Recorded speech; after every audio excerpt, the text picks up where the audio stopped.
ہمارے قائد ہمارے قائد ہمارے قائد کرے فرشتے تیری کرے فرشتے تیری حفاظت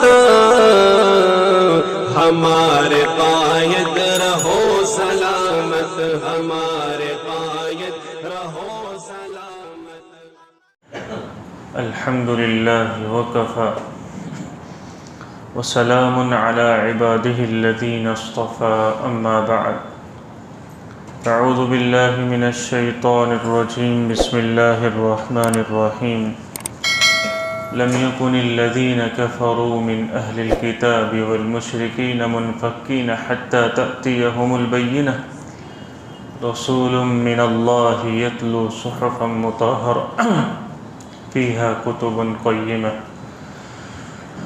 صدق اللہ العظیم۔ میرے محترم بھائیوں اور دوستو، قرآن کریم کے 30ویں پارے کی یہ ایک سورت ہے، سورہ بینہ جس کا نام ہے۔ سورہ اذا زلزلت سے پہلے ہے اور انا انزلنا کے بعد ہے، اخیری پاؤ میں ہے۔ آج اس سورت کی تفسیر شروع کرتے ہیں۔ ابھی تک جتنی صورتیں ہوئی وہ چھوٹی چھوٹی تھی، مختصر تھی۔ یہ سورہ بینہ اس کے مقابلے میں تھوڑی بڑی ہے، لیکن سورت بڑی اہم ہے۔ روایتوں میں آتا ہے کہ ایک مرتبہ نبی کریم صلی اللہ علیہ وسلم نے حضرت ابی بن کعب، جو ایک صحابی ہے، بڑے صحابی ہے، ان سے یوں فرمایا کہ ان اللہ امرنی ان اقرأ علیک سورۃ لم یکن الذین کفروا، کہ اللہ تعالیٰ نے مجھے اس کا حکم دیا ہے کہ میں آپ کے سامنے یہ سورہ البینہ لم یکن الذین کفروا والی سورت کی تلاوت کروں۔ حضرت ابی بن کعب سے آپ نے فرمایا، یہ ابی بن کعب بڑے صحابی ہیں۔ کتابوں میں آتا ہے کہ نبی کریم صلی اللہ علیہ وسلم نے ان کو لقب دیا اقرأہم ابی، کہ صحابہ میں سب سے بڑے قاری، قرآن کے جاننے والے، قرآن کے ماہر وہ ابی بن کعب ہے۔ اور جب تراویح کی امامت کا مسئلہ آیا تو حضرت عمر رضی اللہ عنہ نے حضرت ابی بن کعب کو امامت کے لیے کھڑا کیا کہ آپ امام بنیے، لوگوں کو تراویح پڑھائیے۔ تو بڑے صحابی ہیں، بڑے قاری ہیں۔ تو ان سے اللہ کے نبی صلی اللہ علیہ وسلم نے فرمایا کہ اللہ نے مجھے اس بات کا حکم دیا ہے کہ میں آپ کے سامنے یہ سورہ لم یکن الذین کفروا تلاوت کروں۔ تو عبداللہ ابن ابی حیران ہو گئے، کہنے لگے اللہ سمانی لک، اللہ نے میرا نام لیا ہے، کہ میرا نام لے کر کہا کہ ابی ابن کعب کے سامنے یہ سورت پڑھو۔ نبی کریم صلی اللہ علیہ وسلم نے فرمایا ہاں اللہ سماک لی، اللہ نے میرے سامنے آپ کا نام لیا ہے کہ ابی ابن کعب کے سامنے یہ سورت کی تلاوت کر کر ان کو سناؤ۔ تو حضرت انس فرماتے ہیں فجعل ابی یبکی، جب اتنا بڑا شرف ان کو یہ معلوم ہوا کہ اللہ اپنے محبوب سے کہہ رہا ہے کہ یہ سورت میرے سامنے پڑھ کر سناؤ اور میں آپ کی زبان سے یہ سورت سنوں، تو میرے لیے کتنی فخر کی بات ہے۔ تو فجعل ابی یبکی، خوشی کے مارے رونے لگے۔ تو بڑی اہم صورت ہے۔ اس صورت میں ایک پیغام دیا گیا ہے، شروع میں ایک پیغام سے بات شروع کی گئی ہے۔ وہ پیغام یہ ہے، وہ ہمارا عقیدہ بھی ہے، وہ عقیدہ یہ ہے کہ اسلام کے 3 بڑے عقیدے ہیں، جو یہ بات پہلے بھی میں کہہ چکا ہوں، ایک توحید، ایک رسالت اور آخرت۔ 3 بڑے عقیدے ہیں، توحید، رسالت اور آخرت۔ توحید اللہ کو ایک ماننا، رسالت کہ اللہ تعالیٰ نے ہم سب کی ہدایت کے لیے، ہماری رہبری کے لیے حضرت محمد صلی اللہ علیہ وسلم کو ہمارے درمیان مبعوث فرمایا۔ اور آخرت، وہ تو ہم سب جانتے ہیں۔ 3 بڑے عقیدے ہیں۔ قرآن کریم میں گھما پھرا کر یہی 3 عقیدے کو بیان کیا گیا ہے۔ کہیں توحید اور اس کو ثابت کیا گیا، کہیں رسالت اور اس کو ثابت کیا گیا، کہیں آخرت اور اس کو ثابت کیا گیا۔ اس صورت میں رسالت کو ثابت کیا گیا ہے۔ علماء فرماتے ہیں کہ اللہ کو ماننے کا نتیجہ یہ ہے کہ آدمی رسالت کو مانے۔ کیا مطلب؟ جب بندے نے اللہ کو مان لیا کہ اللہ وہ ہے جو وحدہ لا شریک ہے، جس نے ساری کائنات کو پیدا کیا، اور وہی اکیلا تنہا عبادت کے لائق ہے، اس کی ذات و صفات میں وہ یکتا ہے۔ جب بندے نے اللہ کو مان لیا، اس کا لازمی نتیجہ یہ کہ بندہ رسالت کو مانے۔ کیوں؟ اس لیے کہ جب ہم نے یہ یقین کر لیا کہ اللہ نے ہم کو پیدا کیا اور ساری کائنات اللہ نے بنائی، جس میں اچھائی بھی ہے، برائی بھی ہے، جس میں خیر بھی ہے، جس میں شر بھی ہے، تو یہ بات اللہ کے لیے ممکن نہیں تھی کہ اللہ بندے کو دنیا میں بھیجو اور اس کو اندھیرے میں چھوڑ دے، کہ اب اس کو دنیا میں آ کے کیا کرنا ہے اس کو کچھ عطا پتہ نہ ہو۔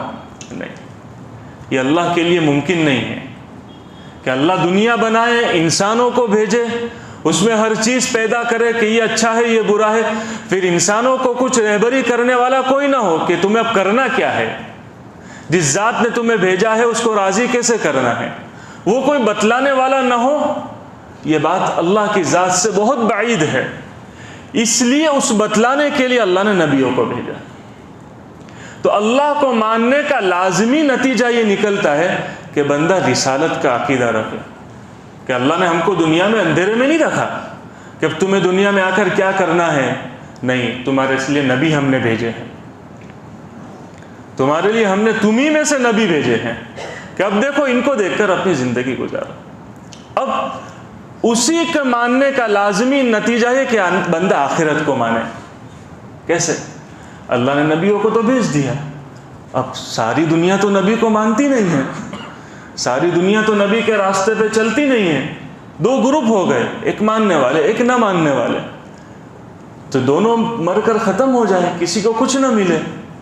ماننے والے پیستے رہے، اپنی خواہشات کو مار کر، اپنی خواہشات کو کچل کر زندگی گزارتے رہے، حلال حرام کی پرواہ کرتے رہے، اور ایک نہ ماننے والے آزاد پھرتے رہے، تو دونوں مر کر ختم ہو جائے تو بھائی بدلہ کیا ہے؟ یہ دنیا کی غرض پھر کیا ہے؟ تو اس کے لیے کہ ہم ایک دن انصاف کا دن ہم نے رکھا ہے، اس کے لیے پھر آخرت ہے۔ تو یہ چینل چلتی ہے، اللہ کو مانو گے تو رسالت کا عقیدہ خود بخود دل میں آ جائے گا، جب رسالت کے عقیدے کو تسلیم کرو گے تو آخرت کا عقیدہ خود بخود دل میں پیوست ہو جائے گا۔ ہاں، تو وہ 3 بڑے عقیدے ہیں، اس میں سے اللہ تعالیٰ نے یہاں پر شروع میں رسالت کے عقیدے کو بیان کیا ہے۔ کیا فرمایا؟ لم یکن الذین کفروا من اہل الکتاب والمشرکین منفکین حتی تأتیہم البینہ۔ اللہ کہہ رہا ہے کہ یہ جو اہل کتاب ہے اور یہ کفار اور مشرکین ہیں، یہ گمراہیوں میں، ضلالت میں، بے دینی میں اتنے گر چکے تھے کہ جب تک ان کے پاس ایک روشن دلیل نہ آ جائے یہ بات کو ماننے والے نہیں تھے، اتنے یہ گمراہی میں گر گئے تھے۔ ہم نے ان کے لیے یہ فیصلہ کیا کہ جب تک ان کے پاس ایک روشن دلیل نہیں آ جائے گی، بینہ کہتے ہیں روشن دلیل، اور بینہ واضح دلیل، ایک کھلم کھلا سارے انسان اس کو دیکھ لے، جو کوئی چھپی ہوئی نہ ہو۔ اللہ کے نبی صلی اللہ علیہ وسلم کی زندگی، قرآن کو بھی قرآن ہی نے بینہ کہا ہے، وہ کھلی ہوئی کتاب ہے، واضح ہے۔ اللہ کے نبی صلی اللہ علیہ وسلم کی زندگی کھلی ہوئی کتاب ہے، کوئی چھپی ہوئی نہیں ہے، ایک واضح دلیل ہے۔ نبی کے معجزے کو بھی بینہ کہا جاتا ہے، جو سب کے سامنے کھل کر آتا تھا۔ تو قرآن کریم نے بینہ جو ہے نا وہ الگ الگ چیزوں پہ اس کو بیان کیا ہے کہ بینہ اس کو بھی کہتے ہیں، اس کو بھی، اس کا لغوی اور ڈکشنری میں معنی ہوتا ہے کہ واضح اور روشن، صاف ستھری، سب کے سامنے آ جاوے، ایسی چیز کو بینہ کہا جاتا ہے۔ تو یہاں اللہ یوں کہہ رہا ہے کہ یہ لوگ اتنی گمراہی میں گر گئے تھے، اہل کتاب اور مشرکین۔ اب اہل کتاب کون ہیں وہ میں آپ کے سامنے بتلا دیتا ہوں۔ قرآن کریم میں اہل کتاب کن کو کہا گیا ہے؟ اہل کتاب کے معنی ہوتے ہیں وہ جو کتاب کو مانتے ہیں، وہ جو کتاب کو مانتے ہیں۔ قرآن نے اہل کتاب جو کہا ہے وہ یہود اور نصارہ کو کہا ہے۔ یہود حضرت موسیٰ علیہ السلام پر ایمان رکھتے ہیں، اور حضرت موسیٰ علیہ السلام پر اللہ تعالیٰ نے تورات نازل فرمائی، تورات پر ایمان رکھتے ہیں۔ اور نصارہ جو کرسچن ہیں، جن کو عیسائی بھی کہا جاتا ہے، وہ حضرت عیسیٰ علیہ السلام پر ایمان رکھتے ہیں، اور حضرت عیسیٰ علیہ السلام پر جو کتاب نازل ہوئی جس کو انجیل کہتے ہیں، جس کو آج بائبل کہا جاتا ہے، تو وہ اس پر ایمان لاتے ہیں۔ لیکن جس زمانے میں نبی موجود تھے اس زمانے میں تو یہ لوگ ہدایت پر تھے، لیکن جیسے موسیٰ علیہ السلام دنیا سے تشریف لے گئے اور آہستہ آہستہ یہودی اور جس کو جیوس کہتے ہیں ان میں خرابیاں پیدا ہونی شروع ہو گئی، یہاں تک کہ ان میں ایک آگے نبی حضرت عزیر جو یہودیوں میں آئے، ان کو انہوں نے کہہ دیا کہ وقالت الیہود عزیر ابن اللہ، کہ یہود تو اللہ کے بیٹے ہیں، اللہ کے ساتھ شریک کر لیا۔ کبھی یوں کہنے لگے نحن ابناء اللہ و احباؤ، کہ ہم تو اللہ کے بیٹے ہیں، اللہ کے چہیتے ہیں۔ یہود کا یہ دعویٰ تھا کہ ہم اللہ کے بیٹے ہیں، ہم سب نحن ابناء اللہ و احباؤ، اور ہم اللہ کے چہیتے ہیں، باقی سارے جہنم میں جائیں گے، ہم ہی اکیلے جنت میں جانے والے۔ لن تمسنا النار الا ایاما معدودہ، ان کا یہ دعویٰ تھا۔ نبی جب ان کو جا کر سمجھاتے نا تو کہتے کہ بھائی اگر تھوڑی بہت 19-20 ہم سے ہو بھی گئی نا تو تھوڑا بہت جہنم میں چلے جائیں گے، وہ ہمارے باپ داداؤں نے گائے کی پرستش کر دی تھی نا، تو اس کی سزا میں تھوڑی دیر کے لیے جہنم میں جائیں گے، باقی جنت ہمارے باپ کی ہے۔ قرآن کریم میں ان کی اس باتوں کو بار بار رد کیا گیا ہے۔ تو آہستہ آہستہ زمانے کے گزرنے کے ساتھ ساتھ ان میں خرابیاں آ گئی، یہاں تک کہ تورات میں انہوں نے تحریف کر ڈالی، اپنی منمانی اور اپنی نفسانی خواہشات کے خلاف جو حکم تھے اس کو مٹا دیا، ڈیلیٹ کرتے گئے، اور جو اپنی مرضی والے حکم تھے اس کو باقی رکھا۔ اور عیسائیوں میں کیا خرابی آئی؟ عیسائیوں میں یہ خرابی آئی کہ آہستہ آہستہ زمانے کے گزرنے کے بعد عیسائیوں نے حضرت عیسیٰ علیہ السلام ہی کو اللہ بنا دیا۔ ان اللہ هو المسیح ابن مریم، کیونکہ اللہ کون ہے؟ تو وہ تو عیسائی اللہ ہے۔ پھر ان میں پارٹیاں ہو گئی، بہت سارے فرقے عیسائیوں میں بھی آج ہے۔ کتنے یوں کہتے ہیں کہ خدا تو عیسائی ہے، کتنے کہتے ہیں کہ خدا 3 چیزوں کا نام ہے، باپ، بیٹا، روح القدس، کہ انہوں نے اللہ کو کہا کہ عیسیٰ کے باپ ہے اور عیسیٰ ہے علیہ السلام، اور روح القدس جبرائیل، یہ تینوں مل کر ایک خدا ہے، تثلیث کا عقیدہ۔ بعض نے کہا کہ خدا، عیسیٰ اور مریم، یہ تینوں مل کر خدا ہے۔ الگ الگ ان میں بھی پارٹیاں بن گئی۔ تو یہ ان میں آہستہ آہستہ، اور پھر جو اللہ نے ان پر کتاب اتاری تھی، انجیل، بائبل، پہلی بات تو یہ کہ وہ جس زبان میں اتاری گئی، عبرانی زبان میں، آج تو وہ زبانی دنیا میں نہیں ہے، وہ زبانی ختم ہو گئی۔ انہوں نے اس کو ٹرانسلیٹ، کنورٹ کرتے کرتے آج انگلش میں وہ ہے، اور انگلش میں بھی ہر ایک کی، انگلش میں بھی کتابوں میں لکھا ہے کہ انگلش میں بھی جو بائبل ہے نا، وہ آج کسی زمانے کے گزرنے کے ساتھ ساتھ اس میں بھی 2-3 طریقے کی بائبل ہے۔ کسی نے بائبل کا ٹرانسلیٹ کرایا، پھر اس کو دنیا میں عام کر دیا کہ اس کے نام سے چل پڑی، کسی دوسرے نے کرایا ٹرانسلیٹ تو اس کے نام سے چل پڑی۔ ایک بائبل بھی ان کی ملتی جلتی نہیں ہے، سب میں کچھ نہ کچھ بدلاؤ ہے۔ ہاں، تو پھر زمانے کے گزرنے کے ساتھ ساتھ اہل کتاب جو اپنے زمانے میں تو اپنے نبی کو مانتے تھے، ہدایت پر تھے، لیکن ان میں خرابیاں پیدا ہونی شروع ہو گئی۔ تو پہلے ایک تو قرآن نے اہل کتاب ان کو کہا ہے کہ یہود اور نصارہ، جیوس اور کرسچنز، اور دوسرا قرآن نے کہا کہ مشرکین، لم یکن الذین کفروا من اہل الکتاب والمشرکین۔ مشرکین سے مراد کون ہے؟ مشرکین سے مراد وہ جن کو ہم یوں کہیں کہ بالکل دھڑ پائے بگڑ کے لوگ، جو نہ کوئی نبی کو مانتے ہو، نہ کوئی کتاب کو مانتے ہو، نہ کوئی دھرم، نہ کوئی مذہب، ان کو کچھ اتا پتہ نہیں، اپنے منمانی اور اپنے خیالات سے انہم الا یخرصون انہم الا یظنون، اپنے منمانی اور اپنے خیالات سے جس کو سمجھ میں آیا اس کو خدا بنا دیا، کبھی سورج کو بنا دیا، کبھی چاند کو بنا دیا، کبھی پتھر راستے میں نظر آ رہا ہے اس کو خدا بنا دیا، کبھی کوئی جانور کو خدا بنا دیا، بس وہ اپنی مرضی اور اپنے خیالات سے چلتے ہیں، پیچھے کوئی بیک گراؤنڈ نہیں۔ تو وہ مشرکین، اور کفار مکہ وہی مشرکین کی فہرست میں تھے جو بالکل اتنی حد تک گمراہی میں گر چکے تھے کہ جس کو چاہا خدا بنا لیا اور اس کی پرستش شروع کر دی، اور ان کا عقیدہ یہ تھا کہ اللہ تعالیٰ دنیا بنا کر فارغ ہو گیا، اب اس نے بہت سارے اختیارات یا تو فرشتوں کو دے دیے یا ہمارے بتوں کو دے دیے، لات، عزا، منات، انہوں نے بتوں کے نام رکھ لیے، جیسے آج ہم کہ فلانا یہ شری کرشنا نے یہ، آج انہوں نے اپنے حساب سے، اس زمانے میں لات، منات اور عزا یہ ان کے بھگوانوں کے نام تھے، آج بھگوانوں کے نام دوسرے ہیں، زمانے کے گزرنے سے نام بدل جاتے ہیں۔ تو انہوں نے اس کو کہ اب تم کو روزی مانگنی ہے تو اللہ نے روزی کا اختیار یہ والے بت ہے نا، اس کا نام لات ہے، اس کو دے دیا، بیٹا مانگنا ہے تو اس کو کہو، بارش مانگنی ہے تو اس کو کہو، اللہ فارغ ہو گئے، یہ ان کا عقیدہ تھا۔ اس لیے وہ عبادت بھی انہی بتوں کی کرتے تھے کہ اللہ نے سارے اختیارات ان بتوں کو دے دیے، اللہ فارغ ہو گیا۔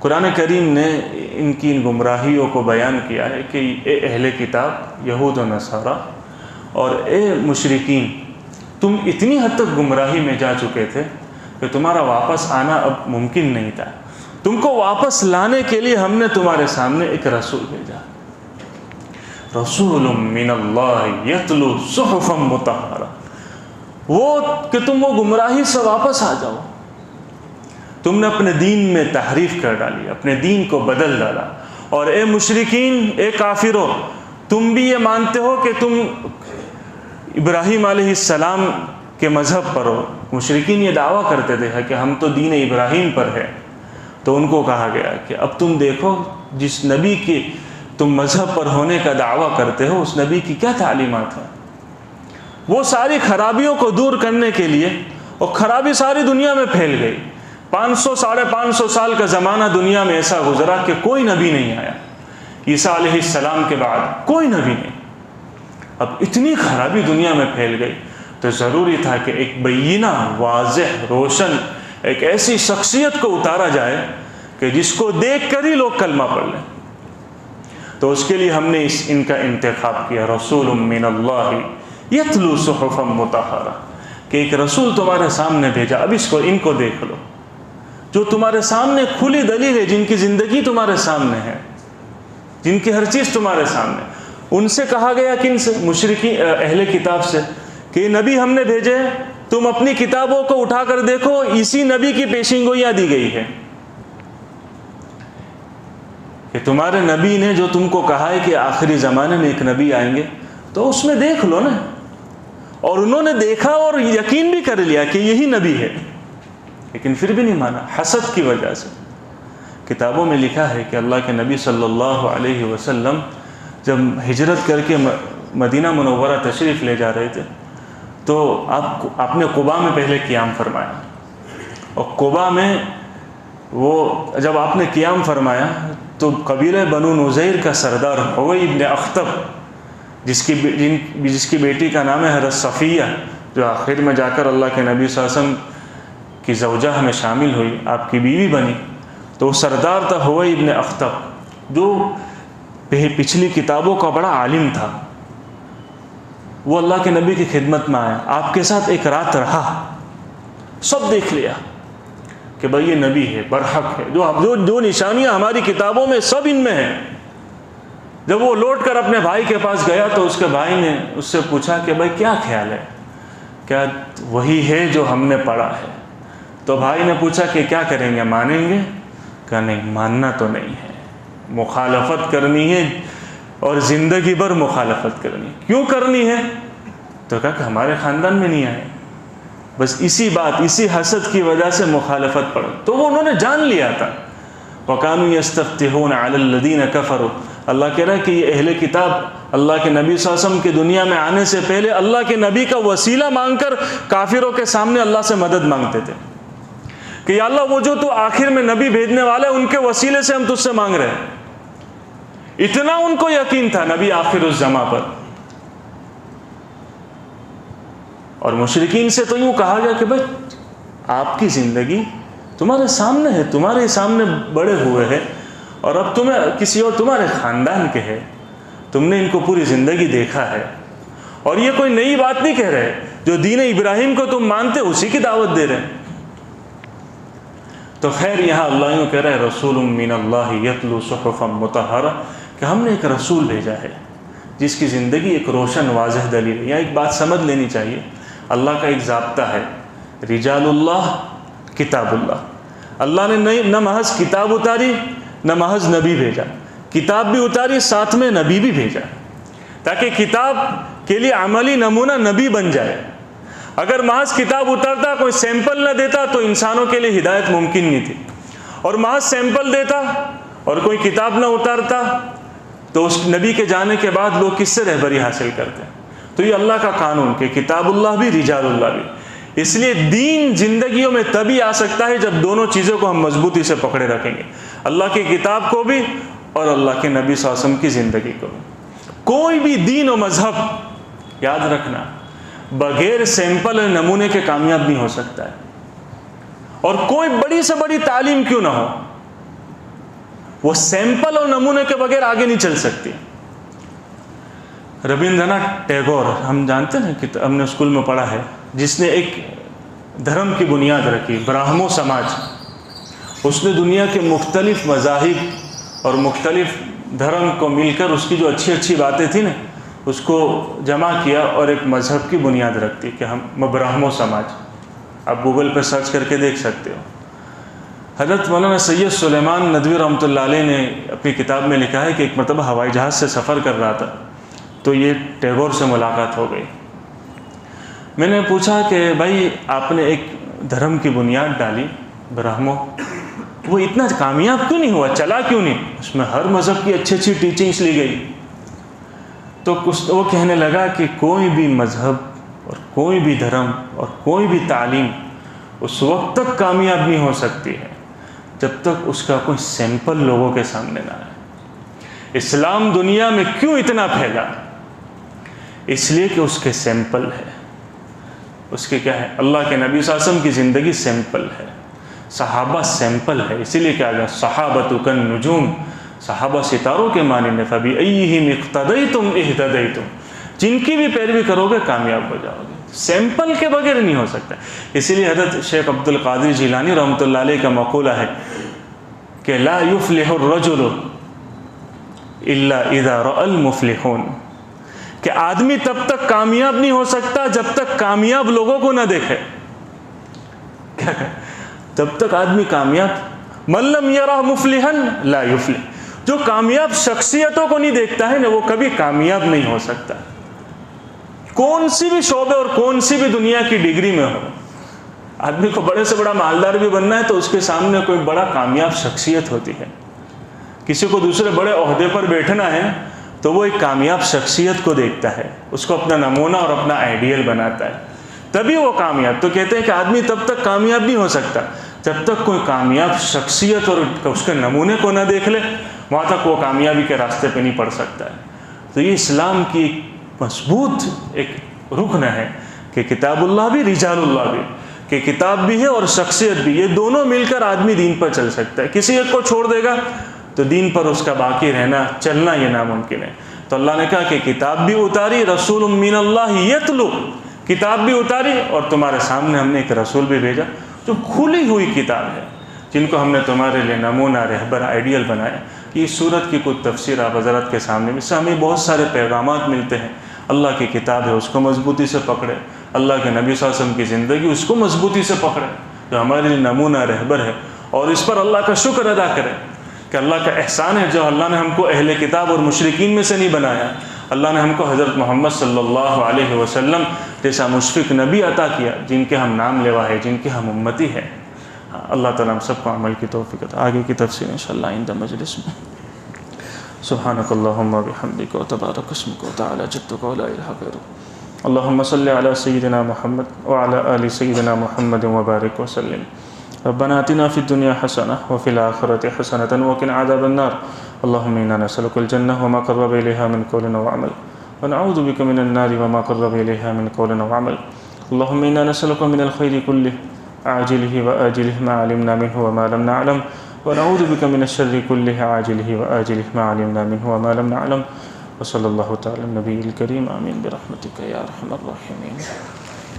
یہ لوگوں کون مقتل سے سراپا خندزن آیا، جو اس انداز سے باندھے ہوئے سر سے کفن آیا،